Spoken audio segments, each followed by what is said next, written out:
BEO ಗಿರಿಜಮ್ಮಗೆ ಕಂಟಕ, phone ಎತ್ತಲ್ಲ, tender ಕರೆಯಲ್ಲ.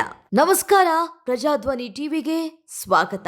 Bengaluru ದಕ್ಷಿಣ ವಲಯ 2ರ ವ್ಯಾಪ್ತಿಯಲ್ಲಿ ಬರುವ ಮಾಮೂಲ್ಪೇಟೆ ಸರ್ಕಾರಿ ಸಂಯುಕ್ತ ಪ್ರೌಢಶಾಲೆಯ ತಳಮಹಡಿ ಪಾರ್ಕಿಂಗ್ ವ್ಯವಸ್ಥೆ ಹಾಗೂ ಶಾಲಾ ಆಸ್ತಿ ದುರ್ಬಳಕೆ ಕುರಿತು ಕೇಳಿಬಂದಿದ್ದ ಗಂಭೀರ ಆರೋಪಗಳಿಗೆ ಸಂಬಂಧಪಟ್ಟಂತೆ ಈಗ ಅಧಿಕೃತ ತನಿಖಾ ವರದಿ ಹೊರಬಿದ್ದಿದ್ದು, ತನಿಖೆಯ ಸತ್ಯಾಂಶ ಬಯಲಾಗಿದೆ. ಒಂದೆಡೆ ಶಾಲೆಯ ಖಾತೆಗೆ ಲಕ್ಷಾಂತರ ರೂಪಾಯಿ ಸರಿಯಾಗಿ ಜಮೆಯಾಗಿ ಆದಾಯ ದುರ್ಬಳಕೆ ಆಗಿಲ್ಲ ಎಂಬುದು ಸಾಬೀತಾಗಿದ್ರೆ, ಮತ್ತೊಂದು ಕಡೆ ಸಂಬಂಧಪಟ್ಟ ಕ್ಷೇತ್ರ ಶಿಕ್ಷಣಾಧಿಕಾರಿಗಳ ಅಂದ್ರೆ ಬಿಇಒ ಬೇಜವಾಬ್ದಾರಿ ಬಯಲಿಗೆ ಬಂದಿದೆ.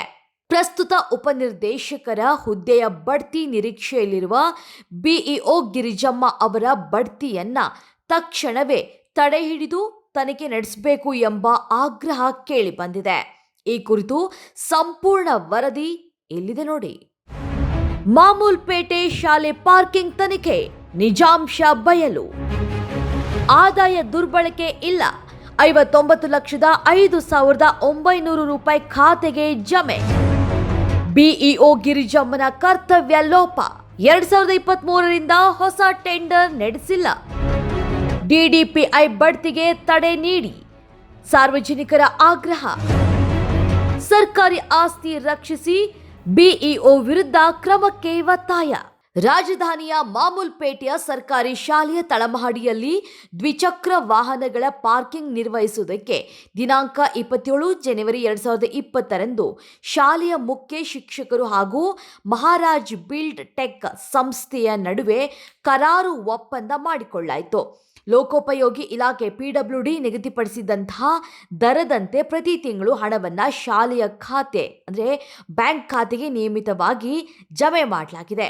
ಇತ್ತೀಚಿನ ತನಿಖಾ ವರದಿಯ ಪ್ರಕಾರ ಈವರೆಗೆ ಭಾರಿ ಮೊತ್ತದ ಅಂದರೆ ಒಟ್ಟು 59,05,900 ರೂಪಾಯಿ ಆದಾಯ ಶಾಲೆಯ ಖಾತೆಗೆ ನೇರವಾಗಿ ಜಮೆ ಆಗಿದೆ.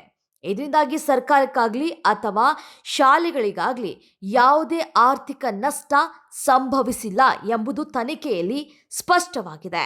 ಆದರೆ ಈ ಇಡೀ ಪ್ರಕರಣದಲ್ಲಿ ಎದ್ದು ಕಾಣ್ತಾ ಇರುವುದು ಶಿಕ್ಷಣಾಧಿಕಾರಿಗಳ ಬೇಜವಾಬ್ದಾರಿ ಹಾಗೂ ಗಂಭೀರ ಕರ್ತವ್ಯ ಲೋಪ. ಹಳೆಯ ಪಾರ್ಕಿಂಗ್ ಕರಾರು ಒಪ್ಪಂದದ ಅವಧಿ ಮುಕ್ತಾಯಗೊಳ್ತಾ ಇರುವ ಹಿನ್ನೆಲೆಯಲ್ಲಿ 3 ಆಗಸ್ಟ್ 2023ರಿಂದಲೇ ಹೊಸ ಟೆಂಡರ್ ಪ್ರಕ್ರಿಯೆ ನಡೆಸಿ ಕೊಡುವಂತೆ ಶಾಲೆಯ ಮುಖ್ಯ ಶಿಕ್ಷಕರು ಬಿಇಒಗೆ ಸಾಲು ಸಾಲು ಪತ್ರಗಳನ್ನು ಬರೆದಿದ್ರು. ಅವರ ಕರ್ತವ್ಯ ಲೋಪವನ್ನು ಎತ್ತಿ ತೋರಿಸುತ್ತದೆ. ಆದರೆ ಬೆಂಗಳೂರು ದಕ್ಷಿಣ ವಲಯ 2ರ ಕ್ಷೇತ್ರ ಶಿಕ್ಷಣಾಧಿಕಾರಿ ಶ್ರೀಮತಿ ಗಿರಿಜಮ್ಮ HN ಅವರು ಶಾಲೆಯ ಈ ಮನವಿಗೆ ಸ್ಪಂದಿಸಿಲ್ಲ. ಸಾರ್ವಜನಿಕರು ಹಾಗೂ ಮಾಧ್ಯಮ ಪ್ರತಿನಿಧಿಗಳು ಕರೆ ಮಾಡಿದರೂ ಫೋನ್ ಎತ್ತದೆ ನಿರ್ಲಕ್ಷ್ಯ ವಹಿಸಿದ್ದಾರೆ. ದಿನಕ್ಕೆ 500ರಿಂದ 700 ಬೈಕ್ಗಳು ಇಲ್ಲಿ ಪಾರ್ಕ್ ಆಗ್ತಾ ಇದ್ದು, ತಿಂಗಳಿಗೆ ಲಕ್ಷಾಂತರ ರೂಪಾಯಿ ಸಂಗ್ರಹವಾಗ್ತಾ ಇದೆ.